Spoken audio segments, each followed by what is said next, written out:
What a weird episode. That was weird.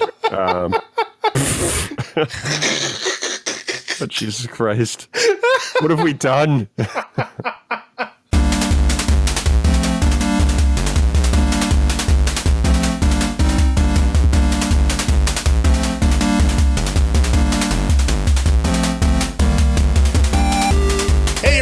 Welcome to Will and Drew's Gaming Retrospective. You are listening to episode 24 for the week of May 12th, 2019. I'm your host, Drew, and I am joined by third-party controller, Will. How dare you? Dude, take the batteries out, man. They're corroded. How's it going, buddy? Good, man. You? You know, I'm doing all right. My stress level is still fairly high from last week, but it's starting to simmer down. Yeah. You know, I think if we were at a raging boil when we recorded last week, I'm at a rolling simmer at this point. It's good for pasta. It is, and we have had a lot of pasta in the past couple days. I had some for lunch. It was good. Yeah, man. But things are good. You know, the semester is winding down. I'm seeing the end is near for the projects that I'm working on. I still have a ton of work to do. Don't let me downplay that, but I can see the end. That's good. So how are you? I'm well, man. Things are good. I've been playing more of Sekiro, which I'm definitely going to talk about shortly, and thoroughly enjoying it. It's just such a masterful game, in my opinion. And besides that, things are good, man. I'm glad to hear that. Yeah. Glad to hear that. Well, let's do a little bit of business. And then let's hit the mailbag. We got some great topics in there today.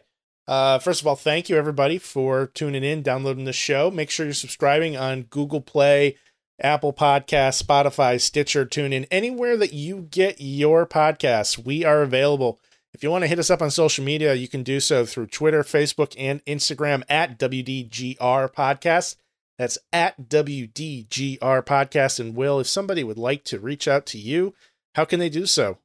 Will_gear. You can find me at Scion Storm. And of course, folks, we have a great Discord room. Please stop on by. The link is in the show notes. We had some new friends stop in and say hello recently. Thanks to all of you guys for jumping in.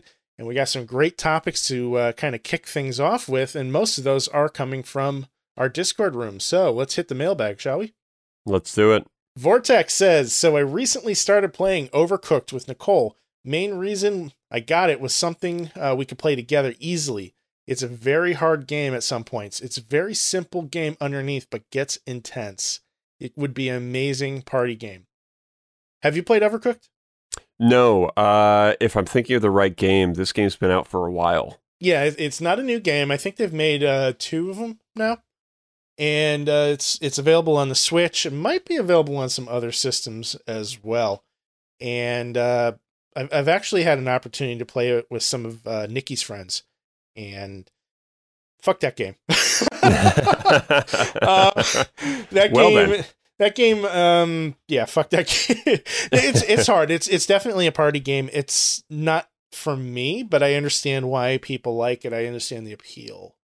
It is very chaotic. The problem is like, for me, I was playing it with people that knew what they were doing, and I didn't know what I was doing. And then they were getting frustrated with me when I kept bumping into them because I didn't know where the fuck to go. And they're like, go over here and chop this thing. And then I'm like, but I can't because you just took it from me. And it was literally faster for them to take the item and do it themselves than it was for me to do it. Yeah. So I mean, like, what is it, though? Like, what is this game about? So basically, you're like chefs in a restaurant, and you have...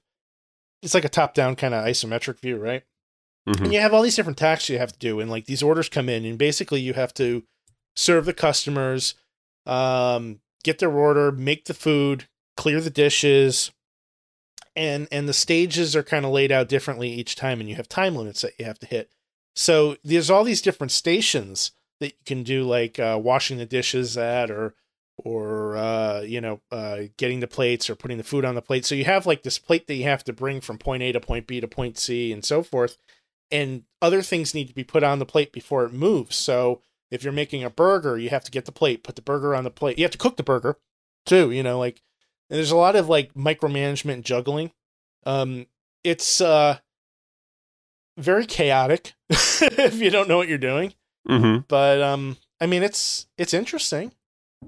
It's not for me, but I don't know if I want to call it casual, because I could see like people getting like furious at it. You know? Yeah, it's I don't know enough about it, but it sounds like a game that's not really my tempo. Yeah, it might be something that Lauren would dig, though. I would recommend maybe watching a couple videos on it, because it does seem to attract a more casual gaming audience. Yep. You know, couldn't hurt to check it out. Vortex on the topic says, have you tried gaming with your significant other? And would you be keen on it and keep looking for that one game that might work? Or have you just given up and never planned on finding that gem? Yeah, this is an interesting one. I think that, I mean, Tetris Effect is something that I've played with Lauren like recently, and that has been a gem, but kind of a happy accident gem. I mean, she likes Tetris, so it wasn't really planned, because like I really wanted to play it because of you. Yeah. And even though I was terrible in the beginning, I've learned a lot, and I'm like quite good at it now. Yeah. Even though I haven't played it in a while, but that is a game that we can play together. And then besides that, it's really just been like Mario Kart and Mario Party. Yeah. Mario Party, you know, is definitely something that can drive you insane and make you want to divorce or split up with your significant other, especially if you feel like you're doing really well, and then like they get those last couple rolls in the die and they're just kind of perfect. Yeah. And then you see your kind of characters floating up like in the Mario Party fashion towards the end of the game, and you're just like, motherfucker, man, like I worked so hard. So that game's kind of infuriating. So I think Mario Kart and Tetris Effect are a lot safer, at least for Lauren and myself. You know, it's very interesting, because whenever I play like either the Xbox or the PlayStation, Nikki shows almost no interest. But if I bust out the Super Nintendo, she's like, "Hey, can we play Donkey Kong Country?" And she, her and her brother grew up playing a lot of those games, both on the NES and the Super NES, and I didn't have a lot of experience with platformers back then. I really wasn't a fan. I was always like really into the fighting games and first person shooters and stuff. So when she sits down and starts playing something like Donkey Kong Country or The Lion King, she fucking wrecks it. And I'm the guy who's dying constantly. I mean, like, I will literally spawn, walk 2.5 feet and fall in a pit, or try to kill this enemy and then just die. And she's just like, she literally looks at me. She's like, just give me the controller. and then she goes and beats the stage. It's ridiculous, but she's not like a gamer. It's so weird, man. Like if I say to her, "Hey, hun, let's play," like that same day that I was played Overcooked for the first time, they brought over Fortnite. And I was like, I said no right off the bat. I'm not playing Fortnite. Fuck this. Yeah. But Nikki was like, I'll try it. And it was the most hysterical thing, because I don't think she looked straight once. She was either looking up at the sky or down at her feet the entire time. She just has no idea how to handle those types of controls. Yeah. So like, I remember a while back too, I tried to get her playing Battlefield 4, and she's literally like, she has a gun pointing at the ground, and she's screaming at the top of her lungs because she keeps getting attacked and she doesn't know where it's coming from, but she's not looking forward at all. And she's just spinning around in a circle. Yeah. It's moments like that you just start like questioning that person's intelligence, but at the same time, you're questioning the fact like, wow, like every game obviously is different, right? In terms of controls and how it plays. But at the same time, you realize like, some people are not cut out for certain kinds of controls. Like, like you mentioned, you know, side-scrolling, first-person shooters. She wrecks side-scrolling games, man. Like, just give her a platformer. Give her, like, Mario.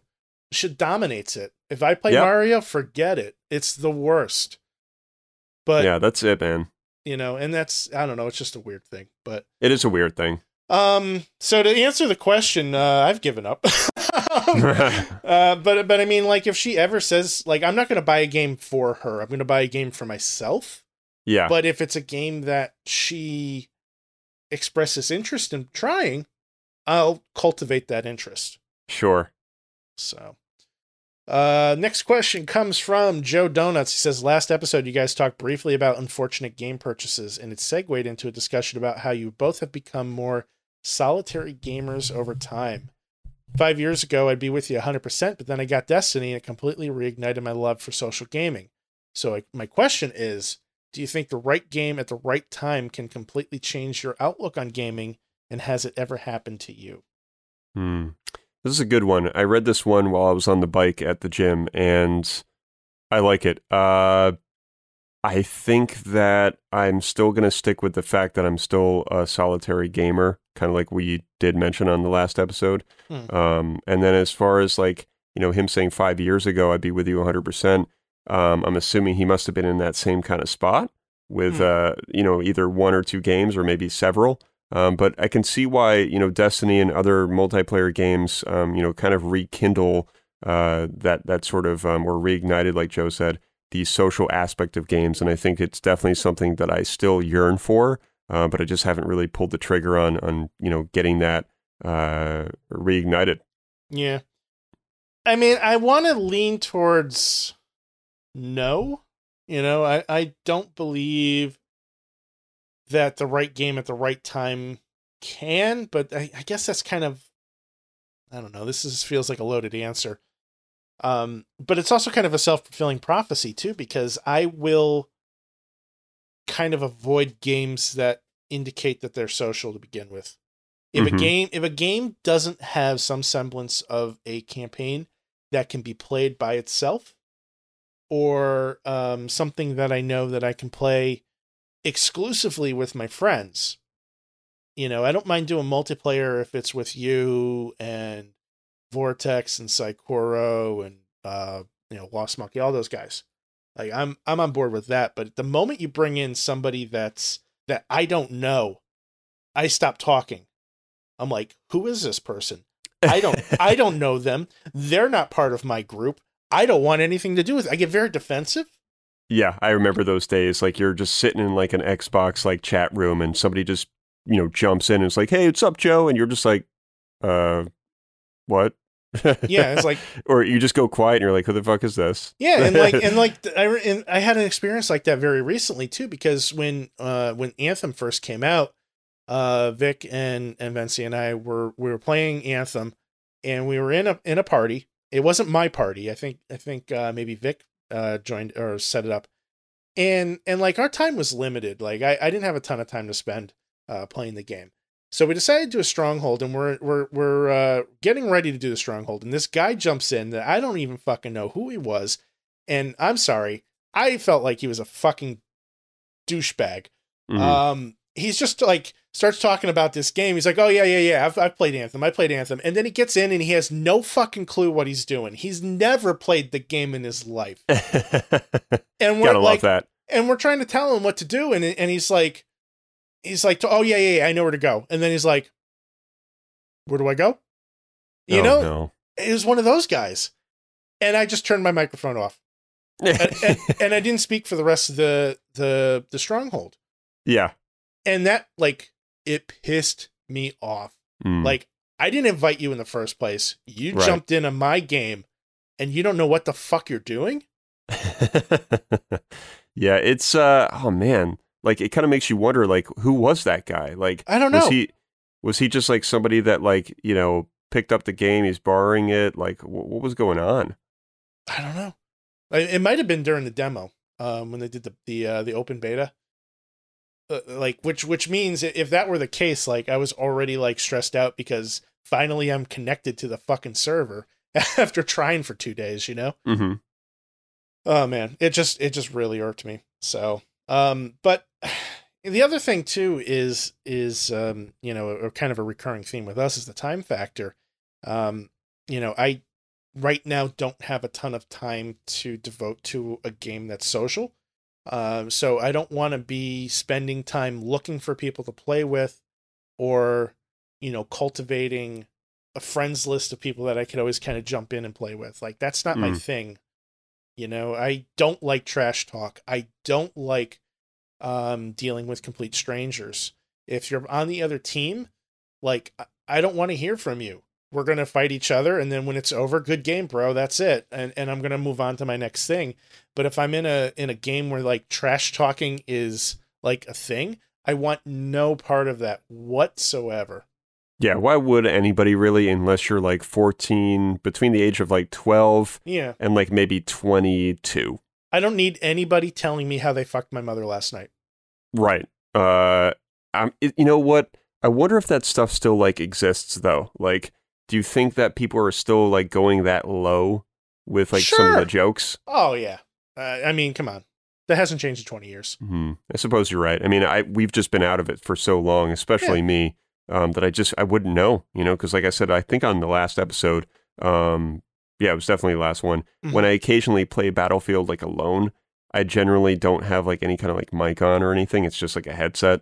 So like if I hear anybody, it's probably just somebody like that, has a mic on and doesn't realize it, or has it on and thinks that he's like communicating to everybody like on the team, and everybody's just like, yeah, bro, we don't have a mic in. Like, who are you talking to? Like, you're not really talking to anybody. Like Anthem is it's a multiplayer game, but it's strictly co-op.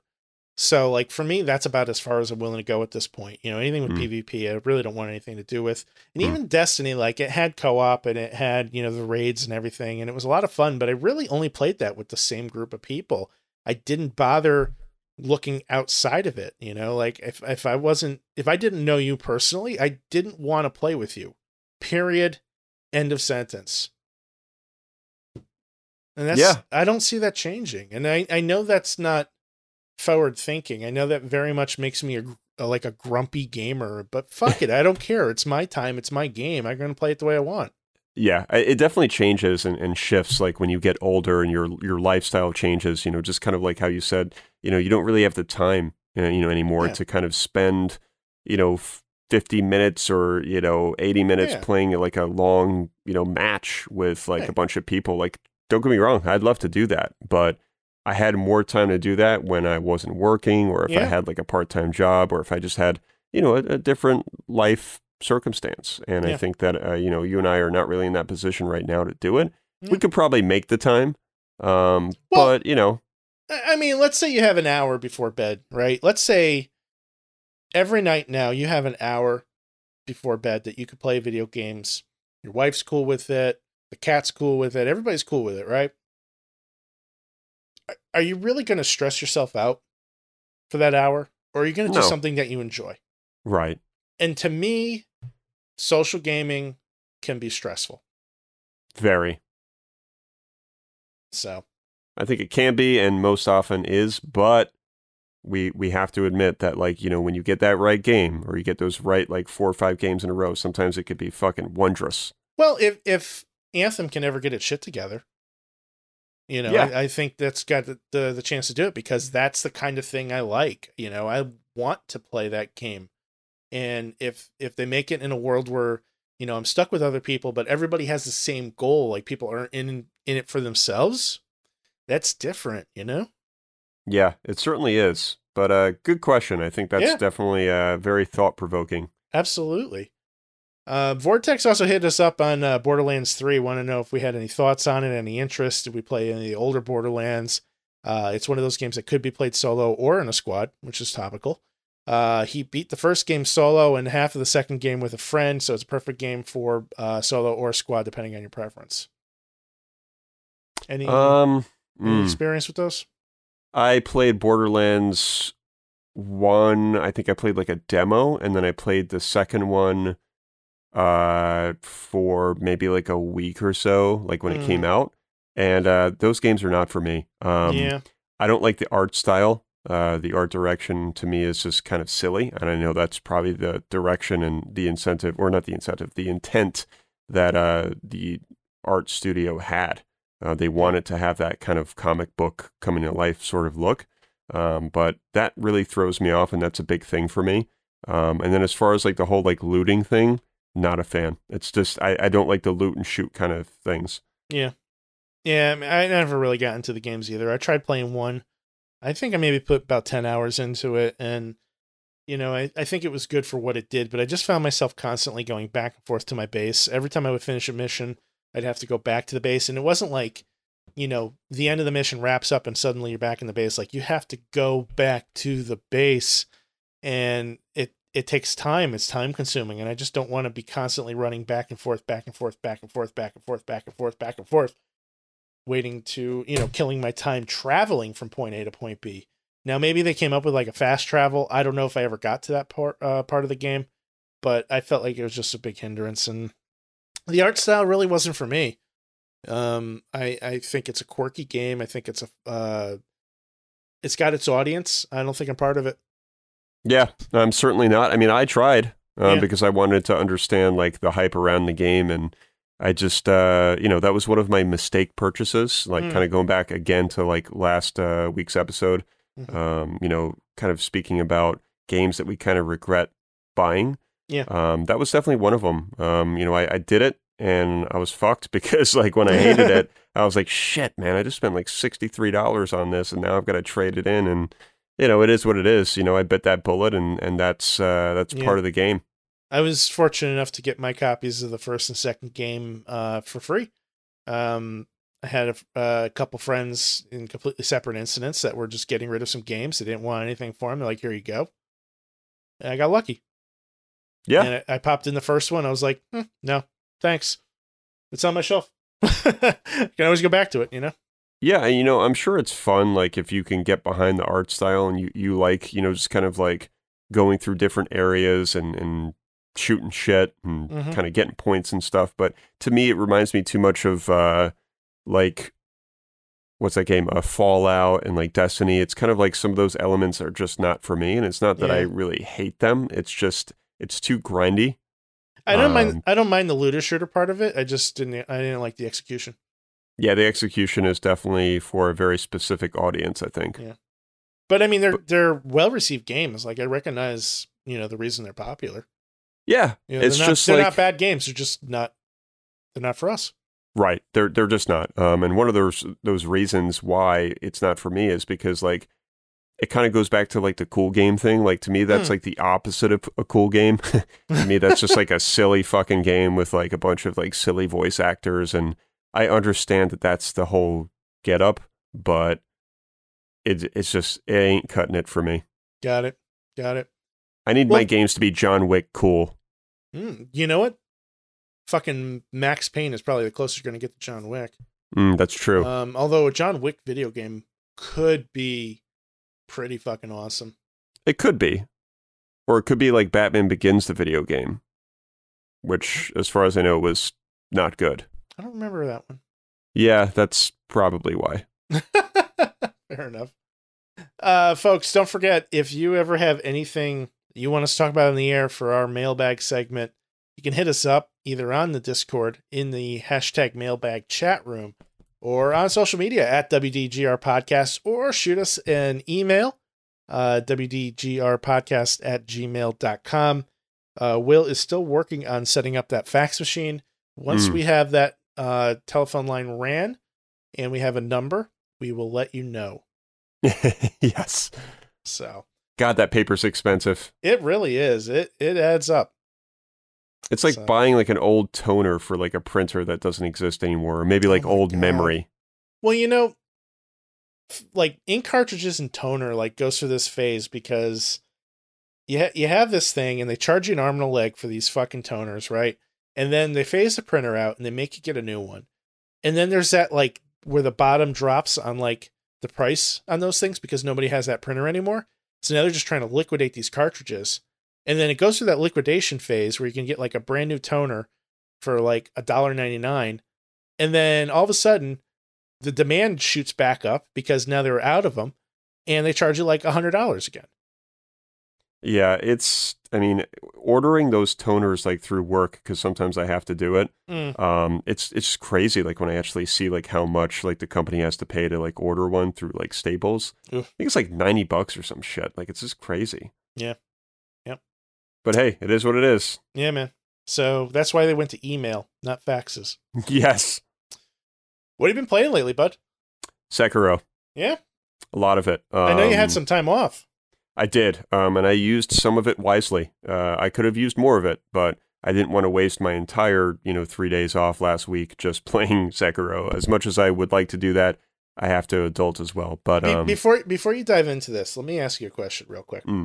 When you do, on those rare occasions, have these games where you're just like total like sloth and you just play video games from the moment you wake up to the moment you go to bed, Mm. don't you feel like the world's biggest sack of shit afterwards? 100%. Okay, it's not just me. Okay. I feel like I might as well have Cheetos dust all over my dirty sweatpants, sweat stains on my white Hanes t-shirt that needs to be washed because it's all stretched out and shit. Mustard. Mustard stains, Mountain Dew breath, like that's the person I feel like when I haven't left the couch. What is Mountain Dew breath? Probably pretty rough. I've never had it. I don't think I've ever had it because I don't drink soda. Yeah. But it makes me think of that person that would, like when you think of that gamer that doesn't leave the house and, is just kind of like a bat in a cave, like you just kind of expect those items to be around. Mm-hmm. But yeah, like it's weird, dude. Like I'm a strange individual. Like sometimes I'll like kind of shower up and like get clean and shit, just kind of like almost start my day. And then I'll like game because I don't want to like feel like that gross person. Yeah. Like I'll be like playing a game like with like a nice pair of jeans on and like a nice t-shirt and I'm like clean and shit, like it's weird to think about and it's weird to like have to explain it, but I think it's important because I think that's kind of the life of like an adult gamer, whereas like we still have our moments where we're going to get up and be like, you know what, it's fucking raining outside, I'm not leaving the house, I'm not changing out of my like pajamas or whatever, I'm just going to put sweats on and an old t-shirt, I'm going to plant my ass down on this couch all day long. Yep. And you know what? Sometimes you need that. It's very therapeutic, and I enjoy doing it sometimes. But most of the time, I do not usually do that. Mm-hmm. But yeah, Sekiro is amazing.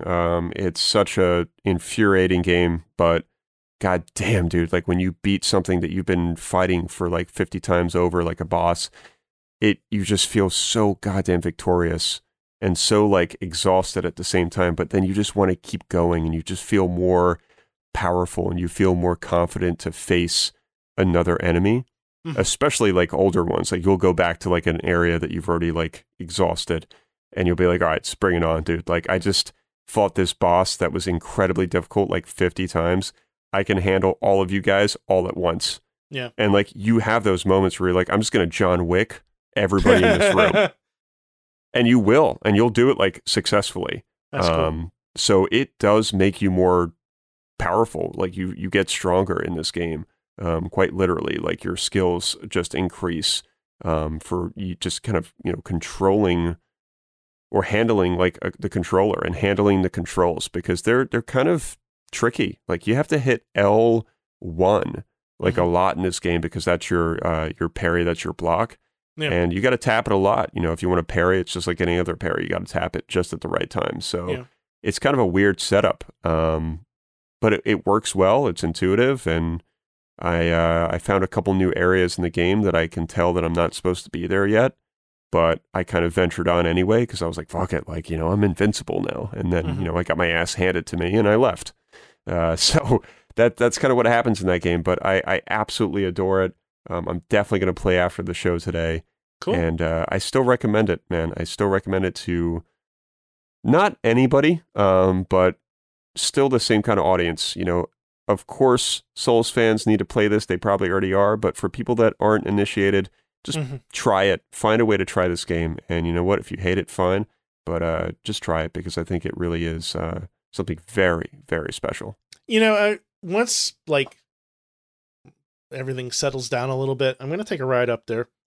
And I'm going to sit down with this game and I'm going to make you play it for me.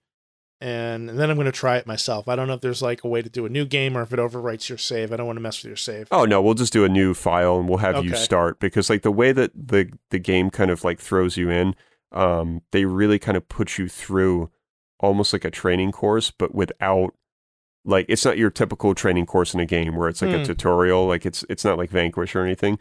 But it still kind of gives you that nice kind of progression where you're like, okay, like I see what they're doing here. They're just like making me understand like how I can use this and what I can do here. And a lot of it is still kind of throwing you in blind, but it's a nice progression. And I think it's not like a complete throw in, into the 9-foot end of the pool like when you're 5 years old. It's not like that. Right. But yeah, I think that would be good for you. Come on over and we'll fire it up. I'll show you some stuff and we'll have you start. And maybe that's the best way, Yeah, I need to play it. I think I'm so back and forth with actually getting this game that I think the only way I'm going to make a decision either way is to actually play a copy. So that's my goal. I'm going to wait until I've played it. I'm either going to do it at your place or I'm going to do it at Damien's place. Doesn't matter. Yeah. Maybe you, because I like you better, but fair. He'll never hear that. Yeah. No. But no, I love you, bud. Yeah. Listen to our show. I've said it. Oh, goodness. Yeah, but I got to try it first. I Yeah. think that's going to be the safest bet for me. And I'll know within an hour whether or not I need to buy the game. I have a feeling that you're going to love it. And the reason why is because you really enjoyed Tenchu. Oh, man, I loved Tenchu. I haven't played Tenchu in years.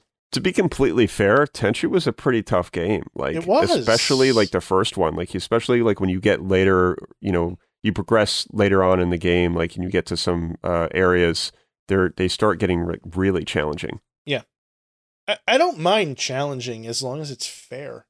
Yeah, and it is fair. I mean, don't get me wrong. I watched a video. We went to bed like, I don't know, like 4 or 5 nights ago, and Lauren was super tired, and I was like, all right, well, I'm not tired, so I'm going to watch like YouTube like in bed on the TV. Yeah. So I fired up just like a random video. It was a compilation of people like raging at the game, and I was like, oh, I'm watching this now. This is going to be fucking popcorn worthy. So I'm sitting there, I'm like, oh my God, like I thought I had so many difficulties with this boss, and this person like, is struggling so much more. So like you look at it and you're like, wow, like I'm not doing as bad as some other people. Yeah. But either way, like they had the same kind of rage that I had with certain bosses, and it's crazy like how mad people get. Like it was one of those videos where like people were, breaking controllers, throwing shit across the room, snapping keyboards in half. I'm like, damn, like I mean, I get pissed, but like the most pissed I usually get is I'll grab like a pillow and squeeze it, or I'll put like my forehead in my palm. Like that's about as far as I usually go. Yeah. I might squeeze the controller like with one hand like a little bit, but like I'm never going to take the controller and like twist it or some shit. Like I'm not going to do anything like that. The Xbox Elite controller, I got to say, is pretty hefty. So I feel like even if I were to try to twist it, it probably wouldn't do anything to it. Yeah, and like I'm humble enough coming from the Souls games that I know that all of the deaths that I had are completely my fault. Right. And once I figured out the strategy for Lady Butterfly, who gave me the most trouble so far, and a lot of people a lot of trouble, I was like, wow, like I'm not angry now because I just had to figure out the right strategy, the right cadence, and once I did, I was fine. Yeah. I was victorious. Nice. Barely, but I was. Hey man, a victory is a victory. But there was this one guy especially that raged so hard against Lady Butterfly, I believe it was her, that he actually blacked out. He screamed at like the top of his lungs, and you just see him like he's on Twitch, and you just see his head just kind of like fall down a little bit. And I was like, oh my God. And then all of a sudden he snaps out of it, and he's like, guys, don't do that. Do not get that angry. I just blacked out. And I was like, holy shit. Like how could that even happen? And then I thought about it. I was like, well, if you're that stressed, and your adrenaline's that high, and you're screaming at the top of your lungs, you probably could make yourself black out. Yeah, absolutely. I mean, you get your blood pressure up that high? Yeah, I mean, that's probably what it was. And like that kind of game will probably open up those doors that you didn't realize you kind of had just kind of lingering there. Yeah, this is the kind of shit that I'm worried about. All right. Well, you'll be fine. You'll be in the supervision of me, so. Mm-hmm. But yeah, it's a fantastic game. That's what I've been playing. What about you? Well, I haven't been playing anything. I've been playing Adobe Premiere and Adobe Audition basically still. So no news as far as gaming progress goes, but I guess this is a good place to share this. A friend of mine, I got to meet up with some friends that I haven't seen in a while over the weekend, and we got together for dinner, had them over and everything, and the day before, my buddy sends me a message. He's like, hey man, I've been doing some cleaning in the basement, and I just found this box of games. There's all these N64 games. Do you want them?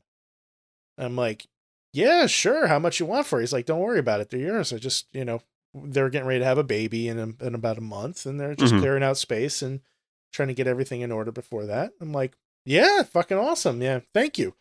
So they come over for dinner, and he hands me this shoebox, and it's got a Nintendo 64 in it with one N64 controller and a third-party wireless GameCube controller. Some third-party wires, a couple third-party memory cards. One's a GameCube memory card, one's a N64 memory card. And he gave me a total of 8 games, 7 N64 games, and 1 Atari 2600 game, which he has no recollection of where he got it from. And there's some pretty good titles here, man. Like, I'm very excited to play these. These are, with the exception of one, these are all games I do not own already. So give us the rundown. Yeah, so let's see here. We have Namco Museum 64, which is your typical, Namco compilation. It's got Pac-Man, Mrs. Pac-Man, Galaga, Galaxian, Pole Position, and Dig Dug. Yeah, so those are some pretty good games. We've got WWF No Mercy, which I actually have a copy of. But this is one of the best wrestling games ever made. And really, yeah, No Mercy is widely considered to be the top dog. This is like just before WWE, WWF changed over to they started using a different company. This is produced by a company called Aki, A-I-K-I, or something of that nature. And they have like a very methodical grappling system. And this game is so beloved that there's a modding community out there that makes patches for the ROMs with currently updated rosters. Wow. So if you're playing this game on an emulator, you can go online and download a roster that has all the current stars. It's crazy. That's insane. This is for No Mercy. This is WWF No Mercy. And like, if you look at it, it looks like shit. But this is a case of gameplay trumps all. It's just the most precise wrestling game. It is the most accurate when it comes to the sport. They just did the best job of coming up with a system of grappling and moves and everything that are logical. It has flow. It really is just an awesome game. And when you look at this and then you say, okay, let me take a look at the new one, like WWE 2K19 or whatever. Like, those games are nice. They're fine. They look flashy and all, but they're like dumpster fires of bugs. like just go online and look up 2K19 bugs, glitches, things like that, and you'll just see YouTube videos of like wrestlers like disappearing through the ring and materializing like 50 feet in the air and shit. Jesus. It's ridiculous. It's so ridiculous. Like, the more advanced these games get, the glitchier they are. Let's see here. What else? Perfect Dark. Okay. The N64. Great title. I've only played Perfect Dark 0, so I'm looking forward to firing this up. My understanding is this is the far better version. As far as I know, yes. Yeah. We also have Kirby 64, The Crystal Shards, also a game I've never played. Let's see. Star Wars Rogue Squadron. Absolutely masterful game. Yeah? Yes, and I'm going to explain why later. Okay. That's one I haven't played yet, so I'm looking forward to that. And then I actually got a couple Zelda games. We got Majora's Mask and we got Ocarina of Time. Yeah, both equally impressive. Mm-hmm. And then this Atari game here. Let's talk about this one for a little bit. This is called Wizard of War, WOR. And it tells you like what you're supposed to do on the cartridge. So your instructions are vaporize all Burr Wars. That's BURWORS. So vaporize all Boer Wars. Shoot every Gar War and Thor War. Oh boy. It gets better. Bullseye Warluck. I'm so lost. Beat the Wizard. Okay. Joystick ready? Go. Yeah. Wow. It's almost like Microsoft Sam. What's that? You don't know what Microsoft Sam is? No, this. Okay, so Microsoft Sam. I'm pretty sure it's Sam. Are you Googling this? I am. Of course I Okay, am. good. Okay, good. Good. Because I was about to, and I heard the keys. I heard the mechanical purple keys, and I was like, you know what? He's got it. It's text to speech. Yeah. That's what it reminded me of. It just sounded so fucking broken. Yeah, I mean, this is clearly, originally translated from another language. Man, I looked at some gameplay of it too. Like I pulled it up on YouTube because I was really curious. With a description like this, where they're telling me to shoot every Gar War and Thor War, I really needed to know what the Gar Wars and the Thor Wars were. Right. But this game actually looks like it's a lot of fun. Yeah, I mean, it sounds kind of fun, and Yeah. I'm kind of digging the whole Microsoft Sam description. Oh man. But yeah.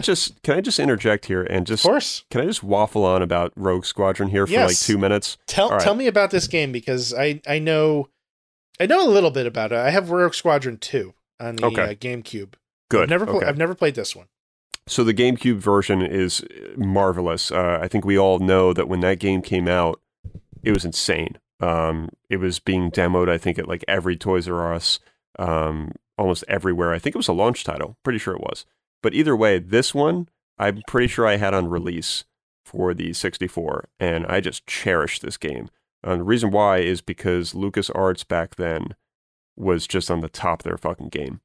And it looked amazing. It played amazing. It was your dream come true when it came to flying an X-Wing, or really flying an A-Wing or a Y-Wing or anything for that matter. I'm pretty sure they had almost every spaceship that was, possible in this game.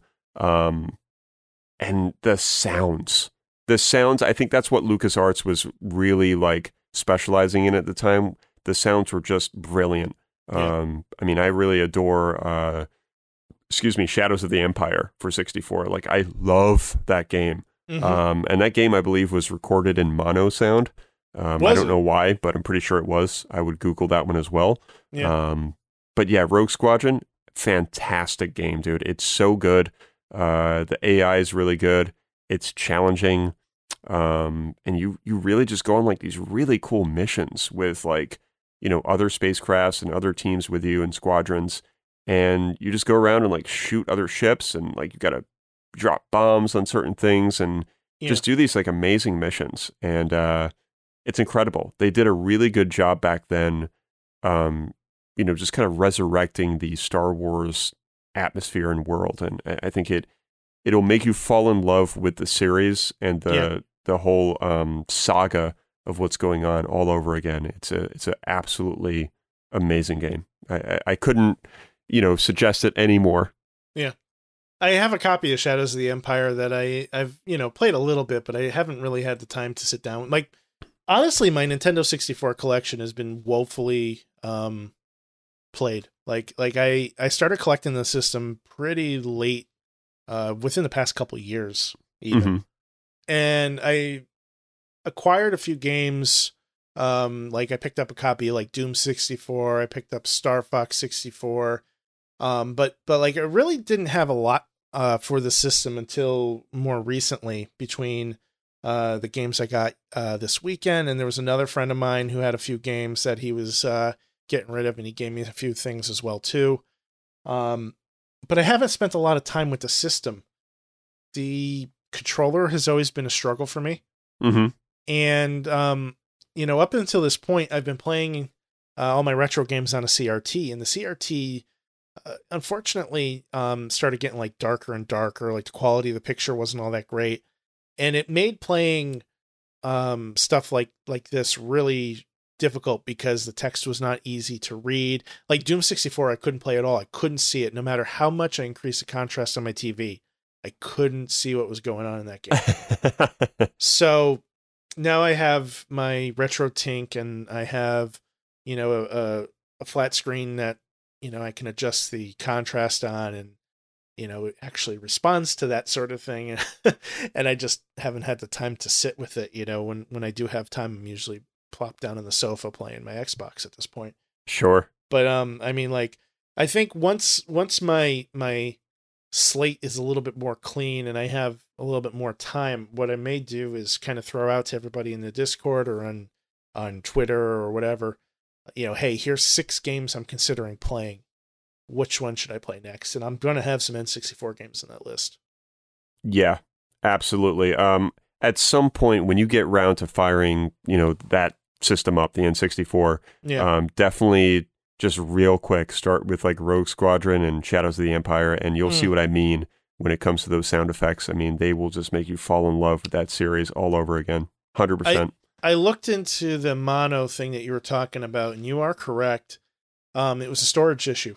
So for the Windows version, everything was full tracks, but for the console, they sampled the score down to 16-bit at 11 kilohertz mono. And Nintendo agreed to increase the space of the cartridge from 8 megabytes to 12 megabytes to give them about 15 minutes of music on the cartridge.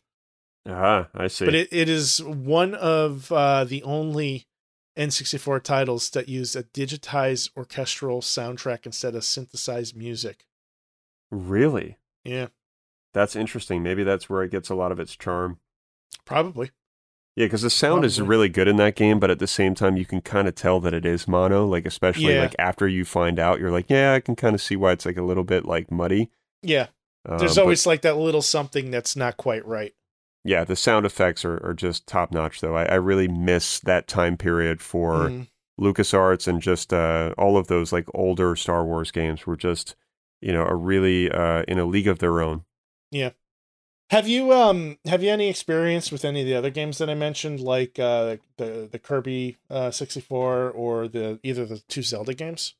The Zelda games, yes. I 100% played both of those. Like, actually, no, I take that back. Majora's Mask, I did not play a lot of. I owned it, and I played a very small portion of it, and that was kind of it. I'm not really sure. I probably just got distracted with something else, but it was pretty good. And from what I understand, it's supposed to be like one of the best Zelda games like ever. I know a lot of people have their best Zelda games ever list or titles that they think is the best, but I've heard a lot of good things about it. Yeah, I mean, everybody that I've spoken to, I think either absolutely adores the game or really doesn't care for it because it's such a departure from the rest of the franchise. It's kind of like that redheaded stepchild, I think. I'm curious about it. I don't know, man. Like, me and Zelda have always kind of struggled. I have always said that I've yet to find a Zelda that I like. Not that I don't like Zelda. I just haven't found the right one. And I've come close a couple times, but nothing ever really sticks. And like I have, so they came out with this, let's see here. Just looking over at my shelf here.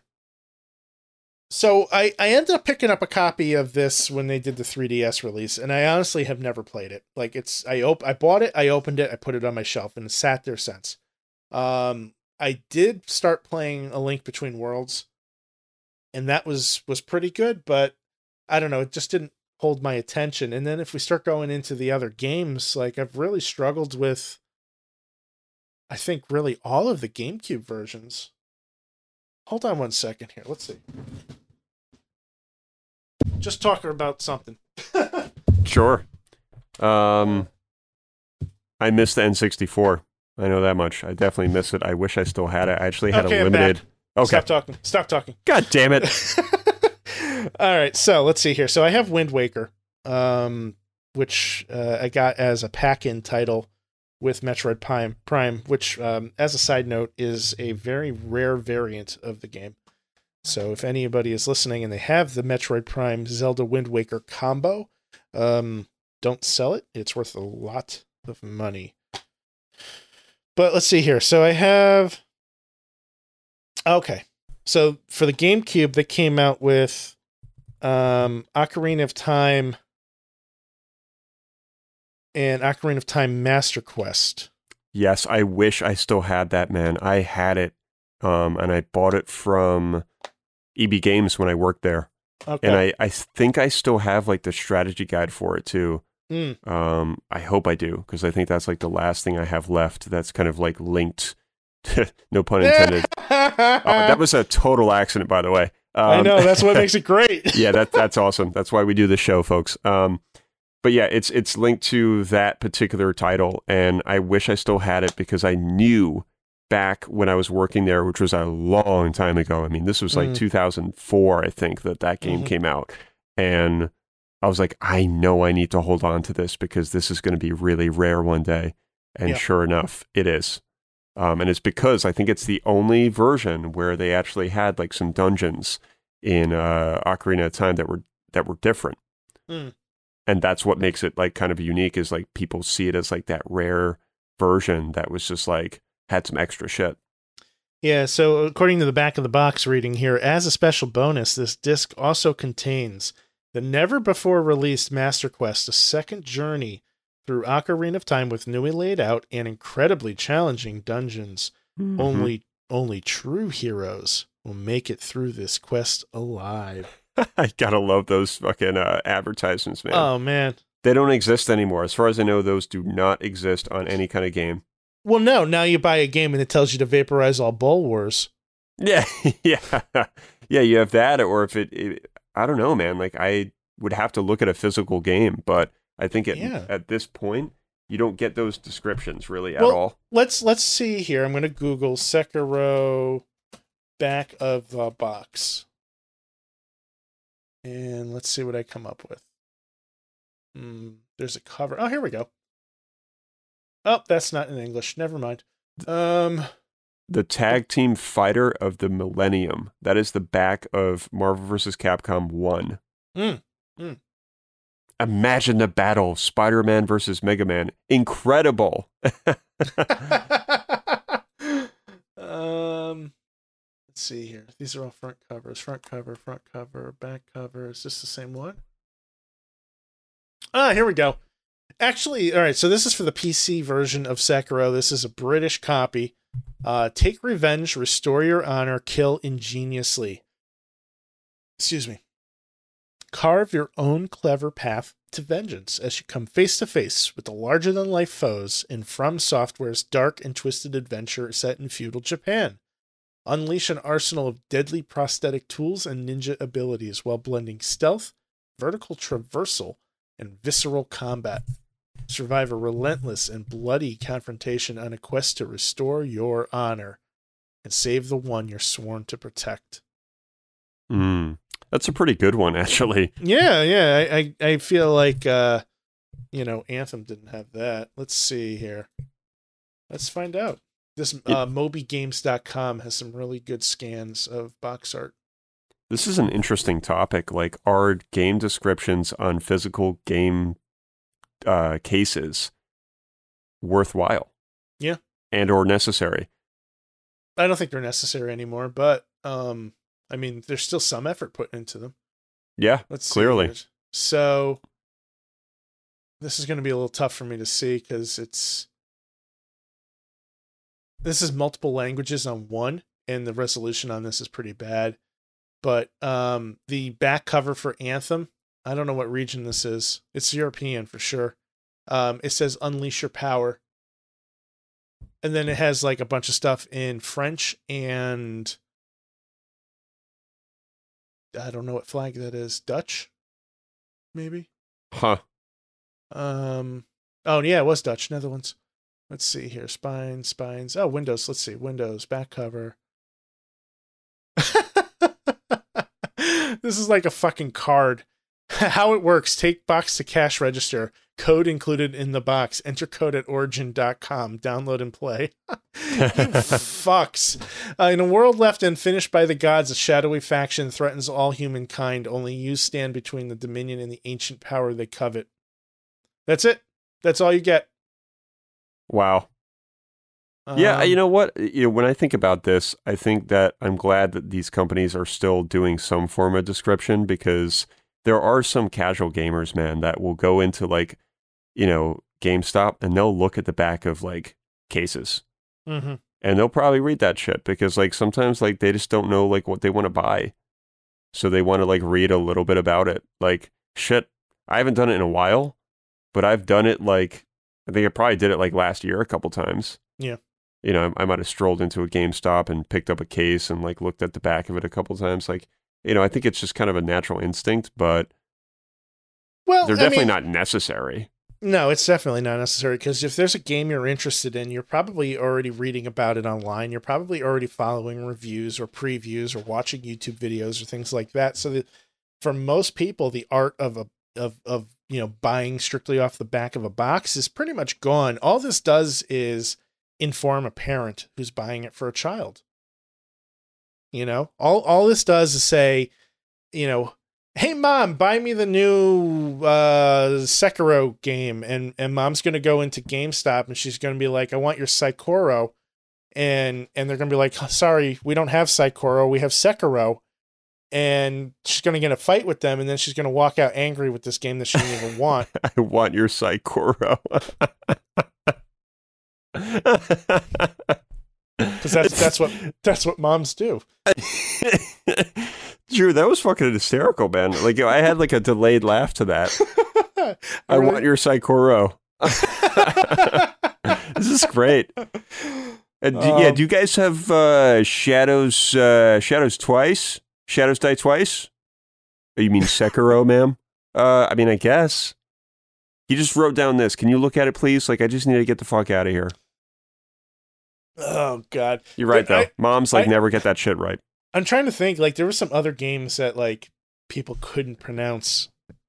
And, I've heard stories of people that, work at game stores and talking about how they always hated, when these types of games came out because nobody knew how the fuck to say the names.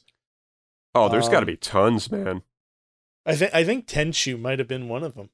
It could have been. I mean, when you look at the word Tenchu, for us, it's easy because we know what it is. And I mean, it's not that hard of a word to pronounce, but for some people, they might look at that and be like, I mean, how else would you say that? Yeah. Well, here's a good one. Metroid would be Meteoroid or something, yeah. Or cashew. or fork knife. Yeah. My kid wants to play Fork Knife. What the hell's Fork Knife? Oh God, it's awful. I wish there's got to be some compilation that maybe we can find on YouTube of just moms butchering game titles. Yeah, I'm gonna Google moms butchering game titles. This is fucking great. This is not what I expected. Cooking venison, meat and game, cookbooks, Barnes and Noble. Oh no. All right, we'll have to circle back to that. Yeah. Oh goodness. Man. Well, I could see even a game like Skyrim. Do you guys have Skyrim? Yeah. It's had to have happened for sure. If you're listening to this and you've ever had an experience like this, please write into us. Let us know.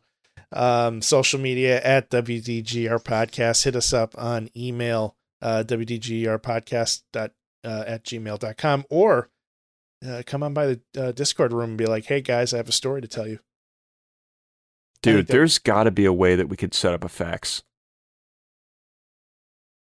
I mean... Wait. As soon as I said that, not only was there an uncomfortable silence, but I just heard one click on your mouse. It was just silence and then click. I don't know why I found that to be so funny, but it just was. I'm sorry, folks. So before, I used to work for a telecommunications company, and one of the last things I was working on before the location closed down, I had a business class customer who was having trouble faxing internationally.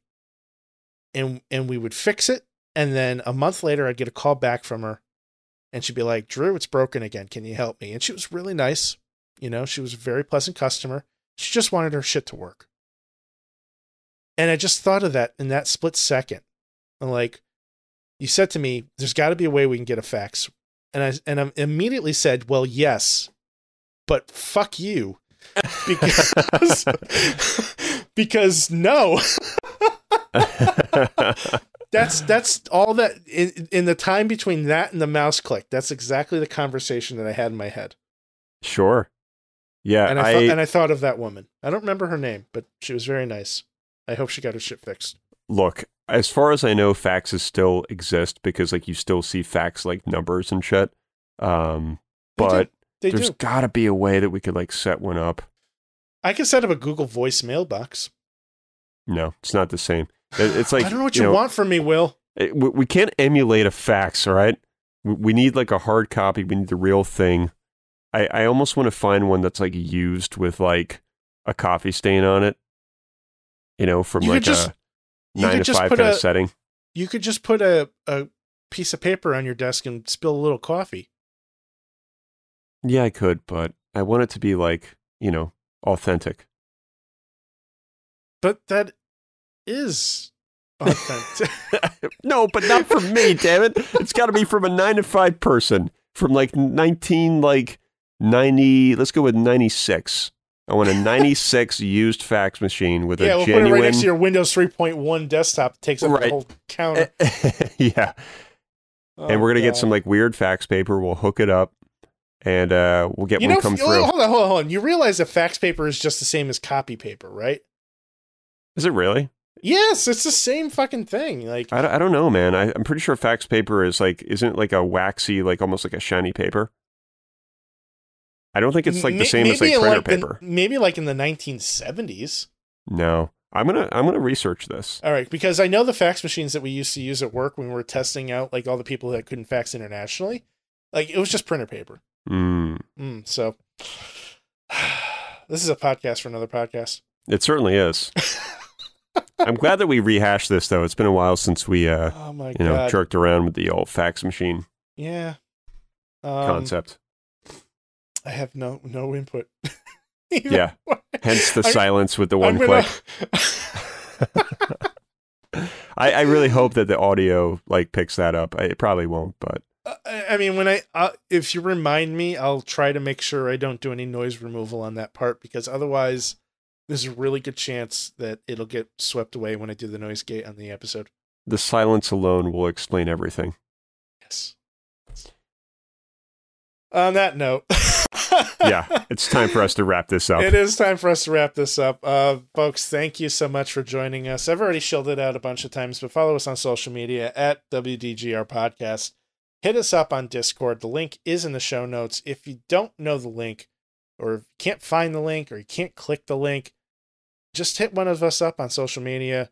Gmail, WDGRPodcast@gmail.com. Let us know. We'll get you that link. And we'd love to have you stop by and say hello. Will, if somebody would like to send you a fax, what sort of paper should they use? Real fax paper, which I believe is shiny.